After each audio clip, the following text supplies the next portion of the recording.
If you wake up some mornings and wonder, does it all matter? This work, this pain, all these ordinary hours. You're not alone. There are questions that drift through every soul. Why are we here? And what are we meant to do with the precious, vanishing time we're given? Tonight, let ancient wisdom lead us quietly through those questions as we listen to the words of Ecclesiastes, a voice from centuries past, echoing gently into our searching hearts. 1. Every season in life has divine purpose, even when we don't understand. To everything there is a season, and a time to every purpose under heaven. Ecclesiastes 3:1. Life evolves in cycles, each marked with its own rhythm of joy, hardship, and healing. These words are perhaps the most cherished from Ecclesiastes. There is a time for everything. A time to be born, a time to die, a time to plant, and a time to uproot what has been planted. The list stretches on, painting life in broad, diverse colors, laughter and mourning, searching and letting go. King Solomon, who is traditionally considered the author, composes these lines not as a cold observer, but as a man who has tasted wealth, sorrow, achievement, and loss. He looks at life's tapestry and sees not chaos, but seasons, a succession of moments intricately ordered by God's sovereign hand. This ancient wisdom speaks directly to us. There are days that seem wasted, or years that feel stolen. But in the divine economy, every season is purposeful, even those we'd rather speed through. Can you recognize God's hand in your own changing seasons? Times of harvest and times of waiting, days of building and moments when you must let go. This truth gently invites us to step away from frantic attempts to control and toward peace. We are not aimless.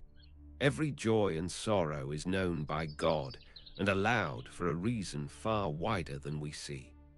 2. Meaning is not found in fleeting achievements, but in God's eternal perspective. He has made everything beautiful in its time. Also, He has put eternity in their hearts, yet no one can fathom what God has done from beginning to end. Ecclesiastes 3:11. Here, the preacher's vision pierces deeper. Underneath our daily busyness is a longing for something lasting, a haunting ache for eternity. God has set eternity in their hearts. It is both a comfort and a perplexity. We sense there must be meaning, yet we cannot fully comprehend all that God is orchestrating. Striving after the perfect moment, flawless legacy, or the next accomplishment doesn't ultimately satisfy. Instead, Ecclesiastes points us to a quiet paradox.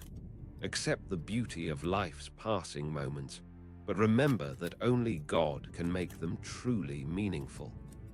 Our hearts yearn for what is permanent because we were created not just for these few decades, but for fellowship with the one who is eternal. This calls us to humility. We do not see the whole story. We catch only flickers of the masterpiece God is painting across our brief lifespans. Our toil, our laughter, our longing, they belong to a cosmic story far beyond us. Will we let God anchor us, even when meaning is not clear? Will we trust the one who holds eternity instead of forcing a meaning we invent for ourselves? 3. We are called to receive each day as God's gift, not our own achievement. I perceived that there is nothing better for them than to be joyful and to do good as long as they live. Also that everyone should eat and drink and take pleasure in all his toil. This is God's gift to man. Ecclesiastes 3:12-13. Contrary to our instinct, Ecclesiastes doesn't say the wise or the successful are those who hoard the most, or perform grand deeds, but those who receive life as a gift. This is a deeply spiritual posture, one of open hands, not clenched fists. Across centuries of biblical interpretation, Jewish and Christian teachers have reflected on these verses as an antidote to anxious striving. To eat and drink and find satisfaction means to worship and to entrust each moment back to God. It means we're not condemned to endless toil or aimless pleasure. Both extremes are empty. Instead, joy and doing good become acts of faith, planting seeds, nurturing relationships, working with integrity, and savoring each humble blessing. Can you recognize ordinary moments, a shared meal, honest work, laughter with a friend, as sacred? What if you receive today as a unique gift, unrepeatable and worthy of gratitude? This approach does not dismiss grief, but it helps us notice God's goodness glimmering even in mundane routines. 4. Resting in God's sovereignty frees us from fear and futility. I know that everything God does will endure forever. Nothing can be added to it, and nothing taken from it. God does it so that people will fear before him. Ecclesiastes 3:14. Here lies a truth as heavy as gold. God's works alone endure, untouched by time or decay. Kings rise and fall, dreams blossom and fade. But what God wills, his movements, his mercies, these remain. God does it so that people will fear before him. The word fear here means reverence. It is an awareness not just of God's power, but his sovereignty over history. We often fear missing out, making mistakes, or losing track of our purpose. Ecclesiastes whispers that the truest fear is awe, realizing our smallness under God's vast and loving rule. Worship grows when we trust that our mistakes, victories, and all in between are woven into God's eternal plan. We are not battered about by chance. There is safety, freedom, and rest in surrendering our story to the one who sees the end from the beginning. How would your days change if, instead of carrying the crushing responsibility of making it all count, you laid each concern before God, whose hands are infinitely surer than your own? 5. God calls us to remember our limits and cherish our time well. What has been is already, and what will be has been before, and God will call the past to account. Ecclesiastes 3:15. Solomon's words are honest. Time is cyclical. Much in human existence appears repetitive. Progress and setbacks, advances and regressions, they weave together as God allows, but nothing escapes his notice. He calls the past to account.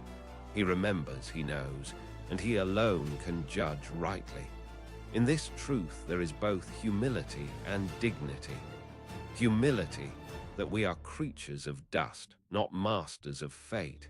Dignity, that every act and thought, however small, is seen and known. We cannot redeem every failure or relive lost time, but we are invited to steward what remains with intention.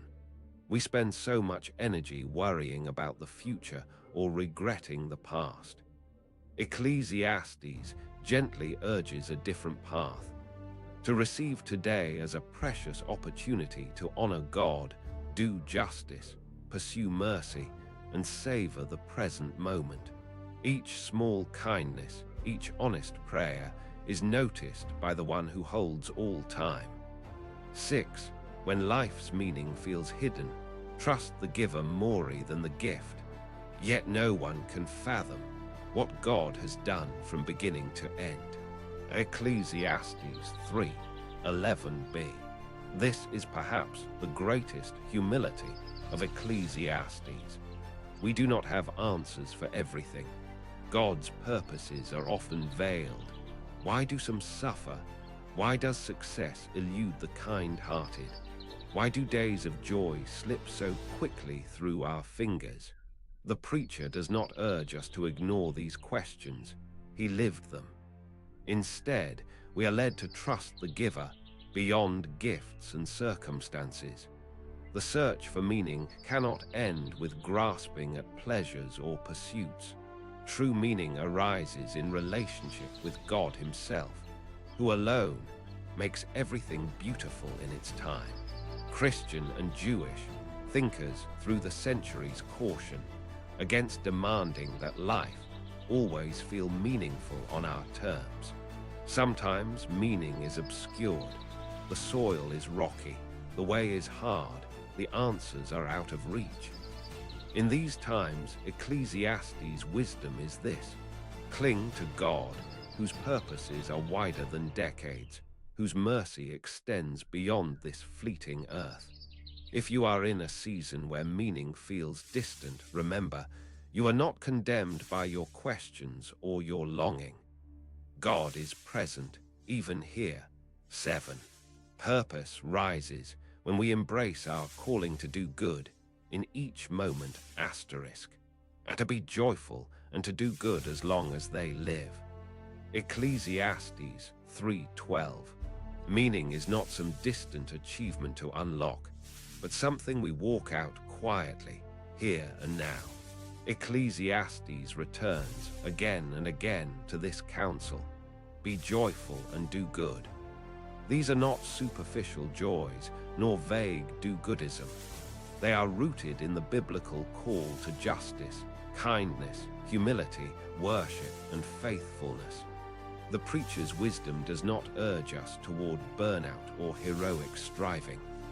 Rather, we are invited to participate in God's work, planting where we can, healing small wounds, telling the truth, offering forgiveness, and blessing others.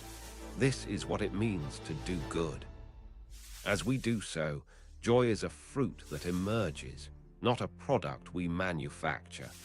Are you chasing after grand impact, missing the dignity of small faithfulness? What is a simple act of goodness you can do today as an act of worship? These are the seeds of meaning, quiet, slow-growing, but eternally significant. 8. Mortality illuminates what truly matters. A time to be born and a time to die. Ecclesiastes 3:2. Ecclesiastes does not flinch from the great reality. Our lives are finite. We are fashioned of dust and spirit. We are born into time with a certain number of days. This somber recognition is not to incite despair, but to clarify what endures. The implication is clear. Since our time is brief, let us invest it with care. Extravagant houses, fleeting pleasures, human applause, these wither. People love, worship, humility, and justice.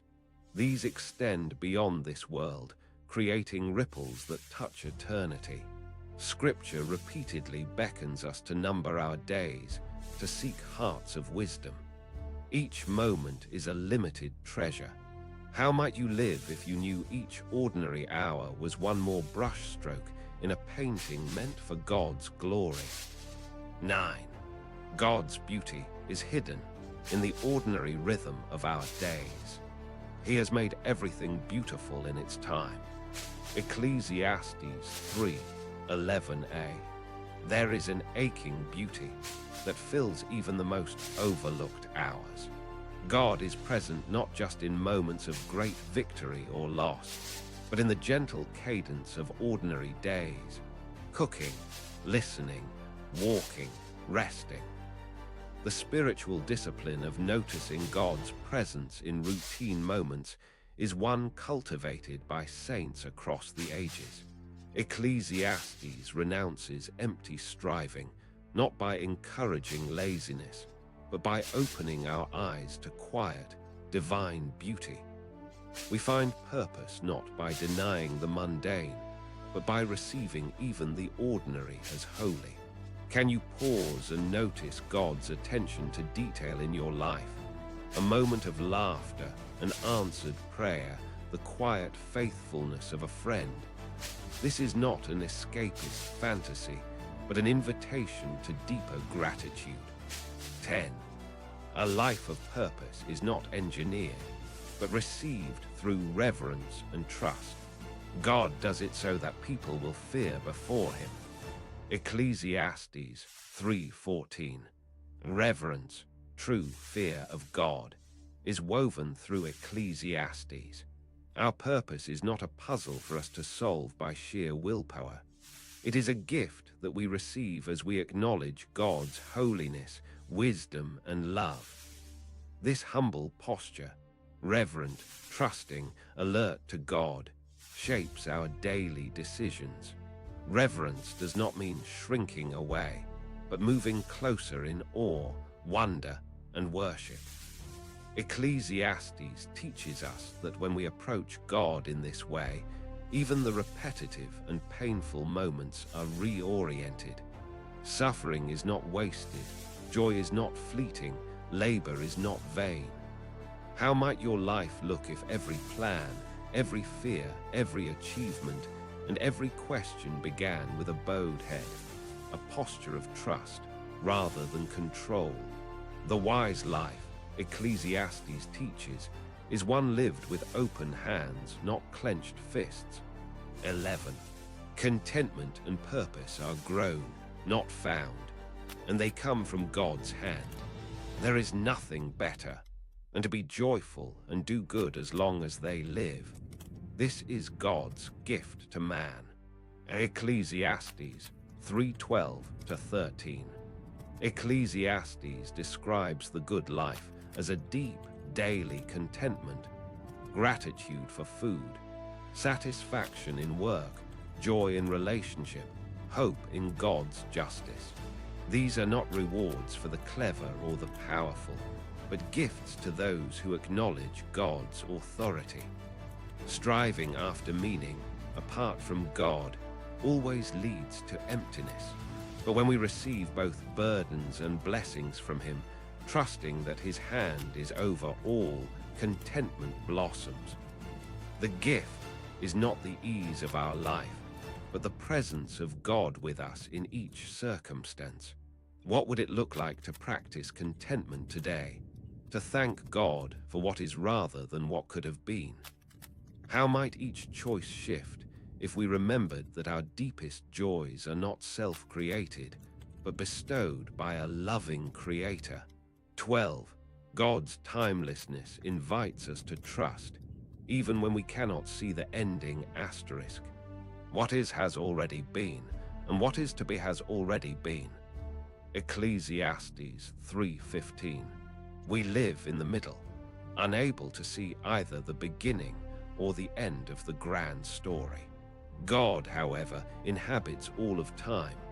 What comfort this brings! Our limitations are met by his endless perspective. Ecclesiastes compels us to rest in our dependence. We do not need to hurry God's answers or map out every outcome. Trust arises when we accept that we cannot and need not see all things. The God who shaped the world holds each day of our journey.